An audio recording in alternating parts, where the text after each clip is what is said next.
Thank you very much. Hi, how are you doing? You good? My name is Kieran. I am the Lord Mayor of Cork. But apart from being the Lord Mayor of Cork, which I'll talk about with you in a few minutes, I also collect stories. I collect stories on Cork in particular. I love stories on Cork.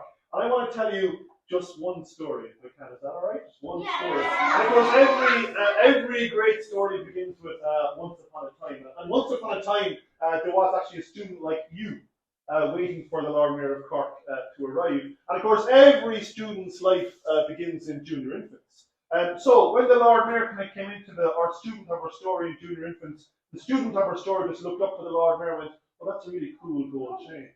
The student of our story just didn't take any more interest in just the gold chain. But then the student of our story jumped into senior infants and jumped into first class and jumped into second class and jumped into third class and jumped into fourth class. And in fourth class, the student of our story now for a few years had been seeing the Lord Mayor come in every year. And in fourth class, when the Lord Mayor kind of said, anybody got any questions, the student of our story actually put up their hand and went, pick me for a question.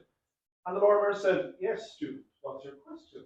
The student said, "Well, Lord Mayor, you've been coming in now for many years, and I've got one question. I've been looking at your chain for so many years, and yes, I like the gold in it, but there on your medallion, there's something written and there's something kind of inscribed." And then the question was, "What's on the medallion?" And the Lord Mayor said to the student, "Thanks very much for your question." And so the Lord Mayor said that there was a tower and a tower and a ship, which there is, a tower, and a ship. And the student kind of said, "I've just got one last short question, if I can, Lord Mayor, before you move on to someone else to take a question. What's the writing down the end of the medallion?" And the Lord Mayor said, "Well, the writing reads, a safe harbour for ships. A safe harbour for ships." And the student said, "Thanks so much for answering my question." And then the Lord Mayor went on their way. So they left because the session with the student was all over. And the fourth class student went on their way. And about halfway back to class, the fourth class student stopped and went, "If there was a safe harbour for ships, where was it? I should have asked that question." And the question began to burn in the student's head, burn in the student's head. And later that afternoon, the student actually went to the teacher of the class and said, "Teacher, I've got this burning question. I was told there was a safe harbour for ships, but where was it?" And the teacher kind of said to the student, "Well, that's a really good question, student. And I could tell you, but I want you to find out for yourself and go on a journey." And the student said to the teacher, "Well, what do you mean by go on a journey?" And the teacher said to the student, "Well, you're going to have to go to the library to find an old map to find the safe harbour for ships." And so the student said, "Well, what library?" And the teacher said, "Well, the city library in town." So the student was like, "Okay, I'll go there tomorrow." So the student got a lift in the following day to the library, went into the library and met a very, very young librarian who actually gave the student kind of an old map. Now, the thing about the old map is that it was actually all rolled up. And the student kind of got this old map, and the map itself was like full of dust. So the student had to put this dusty map onto the table in the middle of the library. And the student kind of moved the map around because it's kind of going to open like that. And as the student kind of moved the map around full of dust, all dust got onto the student's hands. And then the natural reaction was like, "Oh, I don't like dust."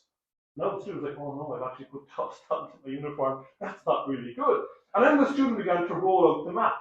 And as the student began to roll out the map, there was like 3 big, huge, dead spiders. And the student was like, "Oh no." So the student kind of went, and all of a sudden the 3 dead spiders were gone. And the student's like, "I want to open this map. There's dust, there's dead spiders, but I really want to open this map." So the student opens the map, and the map's about 400 years old. And the map kind of ends up being about this size, by about this size. And all across the map was just dust, full of dust. And the student was like, "Well, if I want to see the map, I'm going to have to blow the dust off the map." So the student blows the dust off the center of the map. And there in the center of the map, revealed was a tower and a tower and a ship. And the student was like, "Yes, I found the safe harbour for ships. This is great." But then the student noticed that there was more dust on the map. And the student began to blow the rest of the dust off the map. And all of a sudden, the full map was revealed. And the student kind of noticed something really interesting, that there was another tower. And there was another tower. And there was another tower. And there was another tower. And there was another tower, another tower. In fact, it was 14 more towers. So 14 plus 2 is 16. And the student was like, I was only told there was 2. Why is there 16? And so the student folds back up the map, gives it to the librarian, goes back to the teacher the following morning going, I went to the library, I went on my journey, and I found 16 towers. You never told me there was 16 towers, or the Lord Mayor also never told me there was 16 towers. And all I ever told there was 2 towers. The teacher turns around to the student and went, well, I could answer that question, but I want you to go on a journey and find out for yourself. So the following day, the student goes back into the library, but goes back to the teacher with more questions, back to the library, back to the teacher, back to the library. And every time the student went back to the teacher, the same response was given: go on a journey, go on a journey, go on a journey, go on a journey. The student reached the end of 4th class, jumped into 5th class. And the student kind of felt that, okay, maybe now I have a new teacher that I get answers. And every time the student went to the new teacher, the response was, go on a journey. Student jumped into 6th class going, oh yes, I've got a new teacher, I can get answers. Go on a journey. Student jumps into secondary school, into 1st year, goes to the teacher, go on a journey. 2nd year, go on a journey. 3rd year, go on a journey. 4th year, a different answer.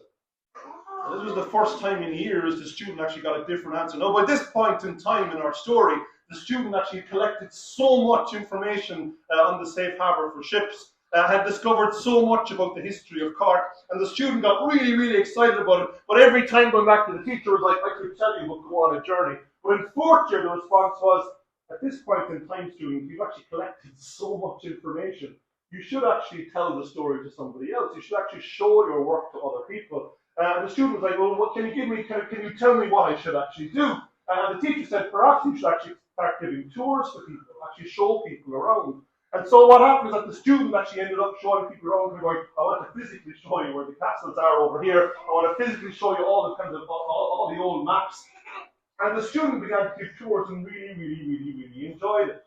Now let me fast forward my story. Many years later in our story, the student is still giving tours. And a few years later, the student